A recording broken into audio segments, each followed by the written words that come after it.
So we're here to talk about land use and its effect on airports, and your ability to help your airport stay open and airports around you to stay open.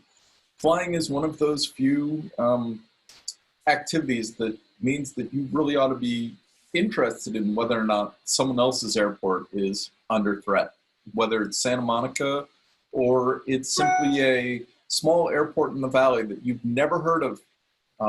It matters because you never know when you're going to want to go to that town and suddenly the airport's gone. We have been successful in many of our efforts to try and stop development in the vicinity of airports. California has a guidebook called the Airport Land Use Planning Handbook, which is issued by the California Department of Transportation, which statutorily must be reviewed and complied with by cities and counties in our state. And that forms basically your first line of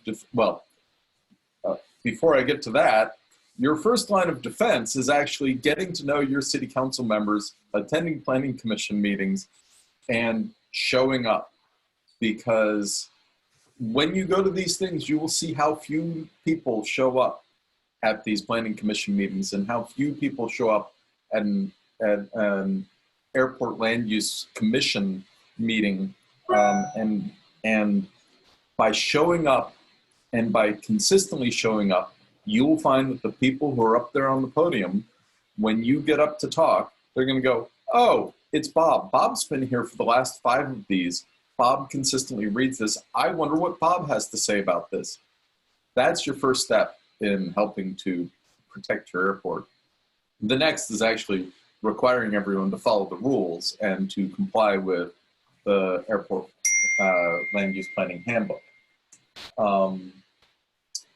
The other way that's also important, is, which I'm sure Andy will discuss in a little bit, is that they were looking for people to participate in a NOAA commission, and Andy raised his hand and said, I'll participate. And because he did, we found out a whole bunch of stuff that frankly would have come as a shock to us after the conclusion of the entire process. But that Andy was known for raising his hand and showing up at, in his case, Hayward City Council meetings, and got nominated as, I believe, an alternate for the Alameda County Airport Land Use Commission. So Andy, I'm going to turn over to you for a sec. Okay, so what I'd like to announce first is through the generous support of the many companies that have offered prizes at the end of each session. Our session, when it concludes, there'll be a winner for Flying Eyes aviator sunglasses. So we'll be announcing the winner for that. The other issue is kind of off topic. We do have new members signing in. We're getting those new members real time, and you'll be thrown into the pool of eligibility for the prizes. So Karl covered a couple of things, talking about how does CalPilots get involved in preventing development near airports. So we have a long history of studying these projects. We're familiar with the Caltrans Division of Aeronautics Handbook, which is about 400 or 500 pages. We try to become familiar with the laws, local ordinances and regulations. However, this is where chapters come into play and where pilots call us and request help. We try to do a lot of it over the phone. They're sitting face to face with their council members, their planning commissioners, the county airport land use commissioners. And as Karl pointed out, I am an alternate on the Alameda County Airport Land Use Commission. And the first seat or chair usually doesn't show up. So I usually sit on the dais and represent pilots in the interest of pilots and aviation groups. So the other is we have standing. CalPilots has standing statewide. We have standing before the FAA. We have standing in the courts. We have standing before the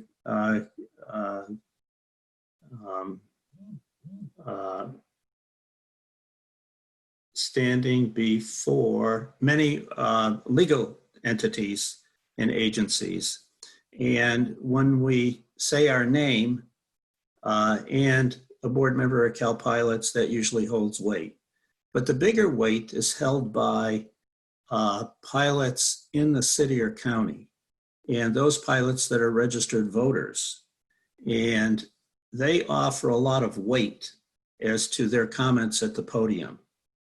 And so we start at the podium at the local level, and these projects in most cases have to go before the Alameda County or the County Airport Land Use Commission. And what happens is that those commissioners should have some knowledge of airspace, land use, and the airport. Sometimes they do, sometimes they don't. So it's very important that pilots become involved in these commissions because you can offer expertise and comments. And those comments eventually could lead to a potential lawsuit. And the end game is to try not to sue, but try to work out how we can work around a project and make it safe for both people on the ground and in the air. The problem is that there's no connection between FAA charts, FAA approaches and departures, IFR, and the actual mapping, land mapping of on and around the airport. So it's difficult to explain to a commissioner or a city council member why you oppose this project. And of course, there's many legal ways to go into a project, and developers try to study, and some don't. And that's where we get lost.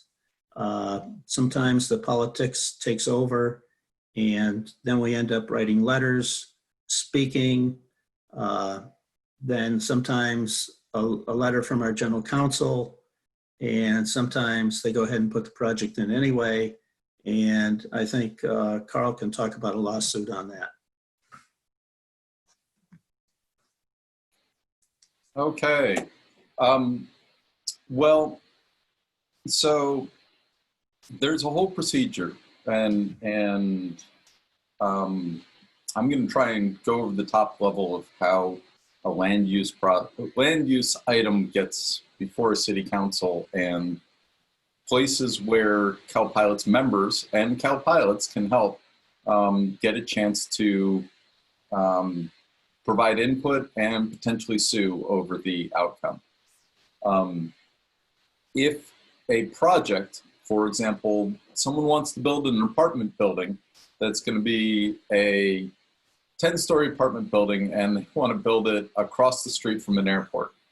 There are a number of issues with that. One, which is there's a safe zone, a non-interference zone that the FAA requires, which that apartment building would probably violate. But the reality is that zone only starts at 50 feet. So an apartment building that doesn't exceed 50 feet in height, which is roughly 3 or 4 stories, there are different ways to challenge that. They have to present, because it's within the airport influence area, they have to present the item to the Planning Commission. The Planning Commission will then send the project to the Airport Land Use Commission for review and comment. You have a chance when it goes to the Airport Land Use Commission to comment on how this project is or is not appropriate. That will likely involve having to pull out the Airport Land Use Planning Handbook, which is available on CalPilots' website. It's one of our resources. It's also available for California Department of Transportation. But you can submit a comment, and your comment is best done if you reference why this doesn't meet the standards. But it can also be, hey, while this technically meets the standards, maybe it's not a good idea to move the Sacramento Zoo to the end of the departure path of runway 20 in Sacramento. That may not be a great idea to put lots of kids at the end of the runway. After it goes past the Airport Land Use Commission, it comes back to the Planning Commission, which then has to deal with what the Airport Land Use Commission said. Now, here's one of the things. Zoning and what gets built in land use is a local matter, which means despite the fact that we have the state law saying you need to comply with this state handbook, the local entity can choose to override the state advice and do it anyway. They have to follow extra procedures. They have to address the issues that were raised. You have a chance to submit a comment letter at the Planning Commission stage and at the City Council stage, because after the Planning Commission, it goes to the City Council. You have to make sure that they justify their decision to override the policy as stated by the state. This is where you ultimately get into a lawsuit. If the City Council, and they have to do it by a 2/3 vote, which usually means that they've got to have 4 out of 5 City Council members in most jurisdictions have to vote in favor of the thing that they're going to build that is not advisable. You then have the opportunity to file a lawsuit to challenge that decision as not supported by evidence. They have to support the decision and they have to have a reasonable reason for doing it. It doesn't mean that they can't do it. They can, but they have to make sure that they've dotted all their T's and dotted all their I's and crossed off T's. And that's where a lawsuit comes in. To be honest, a lawsuit typically is simply going to send the developer back to do it again and do it right the second time. In some cases, it simply is going to make the developer decide that this project is not going to be economically feasible. To be honest, that's how we succeeded in stopping a group that wanted to build a orthopedic hospital half a mile off the end of a runway in Bermuda Dunes. The reality was, to try and address our issues, they wanted to have too many people in too small a place, and they needed a plan on what they were going to do with someone who had had a hip replaced, who could not move if an airplane crash occurred, and they frankly were not going to be able to address the standards required to show that this was a safe thing to put a hospital with people who are having limbs and joints replaced on what amounts to short final for a runway. And so they decided a different location was going to be more economically feasible. And they went away, and there's not going to be a hospital there anymore. So that's the general procedure. Really, what's the most important part of all of this is you need to make sure that you look at what your planning commission agendas are. When they come out in the city council, you need to see, because all of this and the ability to sue is based on the concept that you submitted earlier letters and you exhausted your administrative remedies. You exhausted your letter writing. You exhausted the ability to challenge their response to your letter. And if you haven't submitted anything, then it makes life a whole lot easier to override, because there's no basis to say, well, I raised this issue at the ALUC, at the Planning Commission, at the City Council, and in all 3, they didn't really address my issue, and they said, well, we're going to do it anyway. They're not allowed to do that. They have to address your issue. You don't have to make the comment at the ALUC stage, but you do have to be there at the Planning Commission stage, and you do have to be there at the City Council stage. It doesn't mean that you have to be physically present.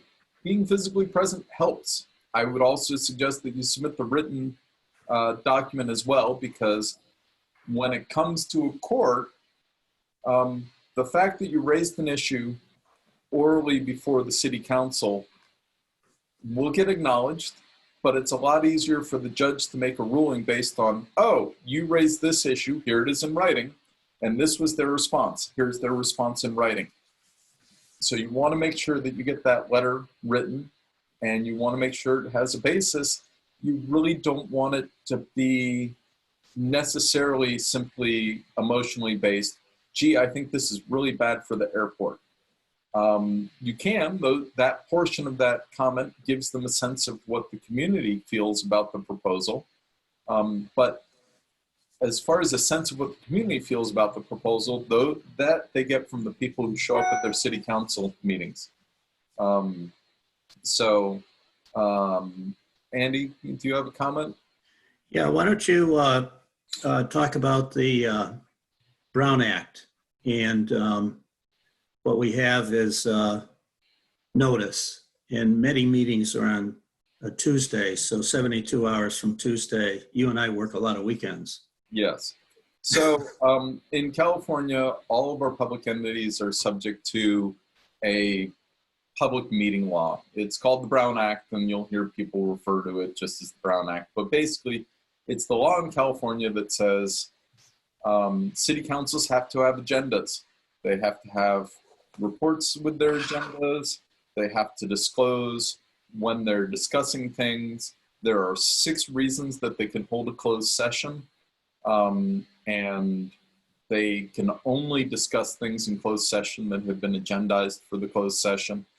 I have represented community services districts and cities, and the reality is you place an item on a closed session to discuss, for example, litigation matter, and council members or directors always go, well, I want to discuss this, and your answer as council has to be, that's not on the agenda for tonight. We can't discuss that. You're going to have to put that on a future agenda, because if you discuss it in that closed session and it was not agendized that was one of the topics you were discussing in the closed session, then all decisions out of that can later be challenged in court.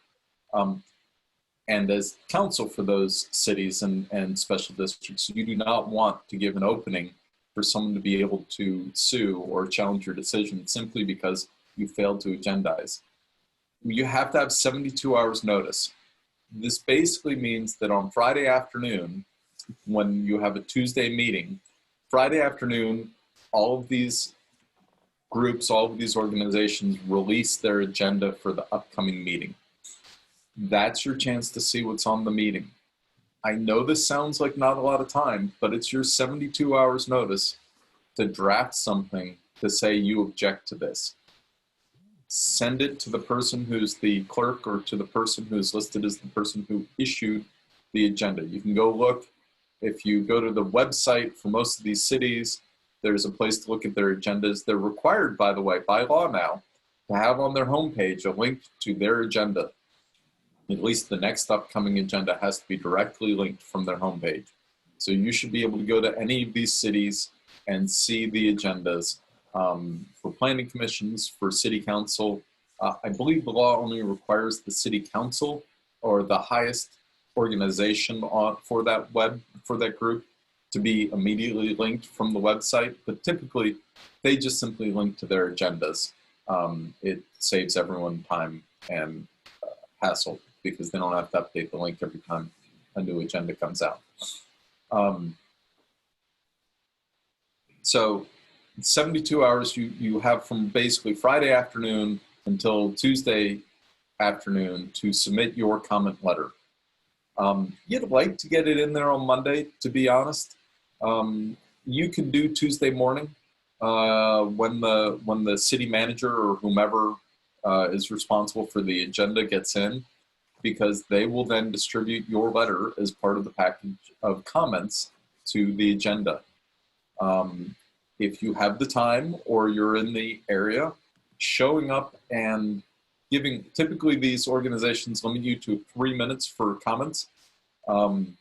Showing up and giving a quick 3-minute summary of what your objection is always good. But as I said earlier, it's important for you to attend these meetings consistently, because you will find people on the dais will start respecting your opinion as to what's going on. Andy and I have had one discussion, which is we also think it's important, even if you don't have a negative comment, to occasionally simply comment and say, I believe all the items on this agenda are in compliance with the handbook and are good to go. You want to make sure that you're not just the person who shows up and says, nothing possible can be built anywhere near the airport. You lose credibility.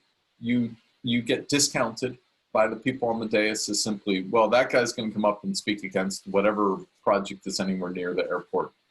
If it doesn't hurt the airport, if someone wants to build storage units in the vicinity of the airport, speak up and say, yeah, no, this is compatible with the airport and doesn't harm the airport. I think this is great.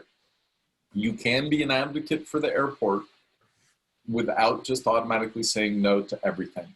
And I think that's important because you want to build that credibility. As you build the credibility and you show up, you're probably going to find that they start asking you, hey, you know, Bob's going to leave the Planning Commission this fall. Why don't you run for the Planning Commission? And they will attempt to recruit you. If you can imagine being an advocate for the airport, and now you're not in the audience, but you're up on stage, you actually have more ability to affect the safety of your airport and the ability for your airport to continue if you get involved. So I think that's my key takeaway is get involved, write letters, show up, and be heard. Andy? So I'd like to make a couple of comments on what Karl said. Know your subject matter. Give us a call if you think a project shouldn't be going in. We'll try to give you some verbal advice, maybe even help you draft a letter. It's very important, I think what Karl is trying to say, to gain respect of these different agencies. If you have a 3-minute time, be sure to fill out a speaker card, read your document, submit it to the city or county clerk, and then it's in public record. I know a lot of you like to go to the podium and talk. It's better if you have a document with you, read it into the record, and stay within your time limit. And if the chair of the committee says your time is up, just be quiet, hand your document into the city clerk, and walk away. Don't try to argue for more time. You gain more respect by stopping your talk and then walking away. So those are some, and the problem, if you don't know how to speak at these different agencies, which I didn't, what I did was the first time I spoke at the podium, I waited until to be the last speaker. And that over the past number of years, that's what I'm noted for. And the reason for that, I want to give pilots an opportunity to give their local interpretation of what they think the problem is. And then I have a paper ready and to be delivered. But sometimes when someone from the board of CalPilots speaks first, what happens is people say, well, he knows more than I do, and they don't go to the podium. So the largest number of people that I was involved in was with the California Energy Commission with one of the proposed power plants in Hayward. The total number of comments sent in on that project were something like 1,300 people. And the California Energy Commission commented, this is the highest number of comments we've ever received. Now, what the agency has to do, they have to take those comments and they have to divide them up into what the categories are. And they have to post it into the record. So whether it be an email, whether it be or a letter, they have to keep track of that. And that can be used as evidence in the evidentiary hearing. And what I'd like to make a comment now is that I am not an attorney. I'll say that again. I am not an attorney. However, the California Energy Commission has a 1-year process to listen and hear the different agencies on that power plant. At the end of that 1 year, all the documents and letters that you have submitted, or in the case of me, representing CalPilots before the California Energy Commission as an intervener, which means although I am not an attorney, I have all the rights and privileges of an attorney. I can call witnesses, I can cross-examine, I can submit documents, I can have my own expert witnesses. In a couple of cases, I've done FOIA requests to the FAA on airspace, and I can submit them. Those go into the record as an official record. Now, after the evidentiary hearing, there's a decision whether the California Energy Commission will license and permit the power plant or they will deny it. And we've had cases go both ways. In between that, I'll give you an example at one of the power plants, which was within the helicopter flyway at Miramar. And what happened was my total documents submitted in writing were nearing about 500 pages.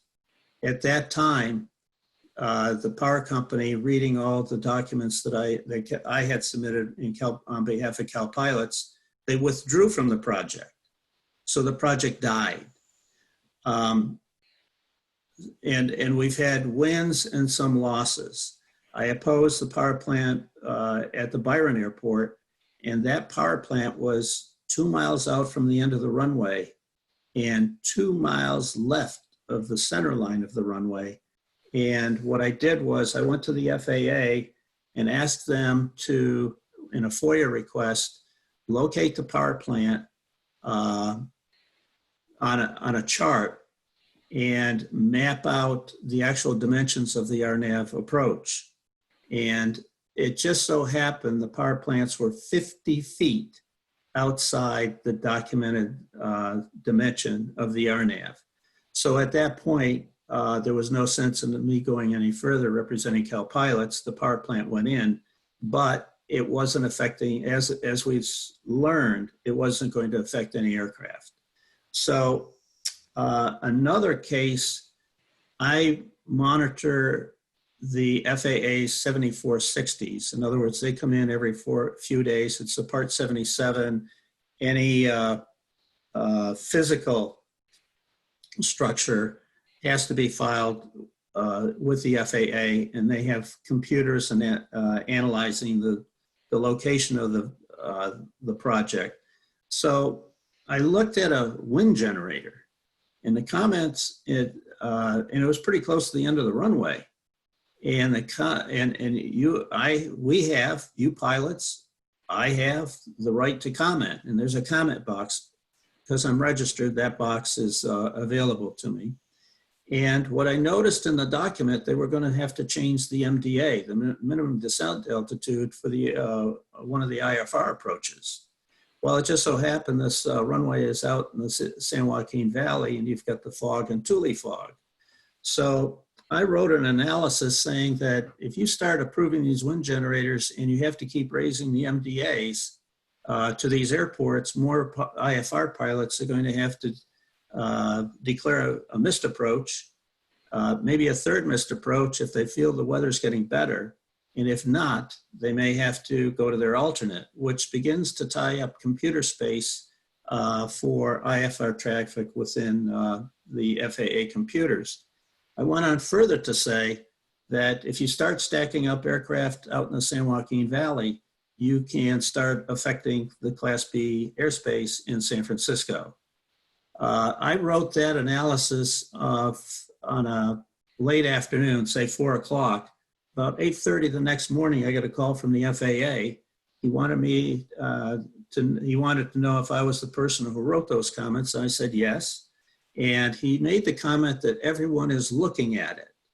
And the FAA, when they analyze something, it's more than one person in different business units. So it could be land use, it could be airspace, it could be the people that do the IFR charts. And so that a lot of these projects, they don't deny. It just keeps going down and down and down on the circularized list. So more projects come in and they just don't build it. So there's ways to win projects without getting to the point where you have to do a lawsuit. But you have to be attentive. You have to know what you're doing and look for opportunities to make these comments. And the other thing is I do monitor sometimes the Federal Register and airspace dimensions and approaches and departures. And sometimes I pick up where they're trying to move an approach, but because I'm familiar with a number of different areas, not all areas, but I've been able to stop and prevent those airspace changes being made. So those are a few things that we do that we can win and we don't have to go to court. But the main thing is we need eyes and ears out there. And if it's beyond your understanding and scope, give us a call. We'll see what we can do to help you out. I think that's an important comment that Andy ended with. So there's one of me. There's roughly 360 plus California airports. And in theory, all of them have a potential issue every month. I can't draft letters or address each and every one of them. So when you contact CalPilots, my goal is to try and help you help your airport. Most of these situations are not situations that are going to close your airport that a comment letter or simply showing up will help address. There are other ones where cities say, well, you know, that airport's been sold. We don't own that airport anymore. And you go, oh, really? Well, when did that happen? And now there's more things that you can do. And that's where if you call, I can give you advice to do things like how to make a Public Records Act request or how to make a FOIA request so that you can get the documents and the evidence so that you can go back and say, well, you know, you haven't held a hearing to sell this airport. The FAA says the airport hasn't been sold, and you still own it. We need to talk about how we get access to the airport. That's one case we're actually working on at the moment. There are other ones where airports go, well, you know, that turf runway that we have, that you've been using for your ag spraying business, we've decided we're going to close that one. And we got a letter from the FAA that said we could. Oh, really? Okay. Please present us the letter. You know, you make a Public Records Act request for the letter that's alleged to have come from the FAA telling them that closing this runway was approved by the FAA. And you also ask the FAA for their copy of the letter. And shockingly, there was no such letter. But these are the kinds of things that, you know, there are cities that do this kind of stuff to try and get their airport closed to get less use. The reality is, for most people in a city, unless your airport has airline service, they're not really sure about what value that airport actually brings to their city. They think we're all fat cats who fly around in private jets. And it doesn't matter if you have a 152 or a Citation jet, you're automatically deemed to be a fat cat. I actually think longer term, we're going to have an interesting pilot shortage problem with the way that we're shutting airports and making it difficult for people to get into aviation, let alone use aviation for business. As an attorney, I have used my aviation skill to get to take depositions or meet with clients in small towns in the Central Valley. I've used it to go support people up at the city of Weed and flown up to the Weed airport. By the way, that's a fantastic runway. They spent a lot of money to redo their runway like 4 years ago now. If you're headed up north and you want to stop off, that's a great place to stop, although I will admit there is nothing at the airport. But hey, Karl, yeah. real quick, we are getting closer to the end. Right. You and Andy have a winner. If you can wrap up in the next 5 minutes and award a prize, that would be great. Thank you, Paul, for the timing. And by the way, you've done a great job of keeping us all on time today. Welcome. Jolie, do you want to do the announcing? Oh, I've been waiting for this all day. Fantastic. By the way, I'm jealous of the person who got the light speeds. I know, right? Right. So Flying Eyes Optics has been a longtime supporter of ours, and I'm wearing their Aviator, which is totally wonderful, very flexible, almost unbreakable, and brand new CalPilots member, James Bremer from Reading. You're gonna get to be styling with some flying eyes.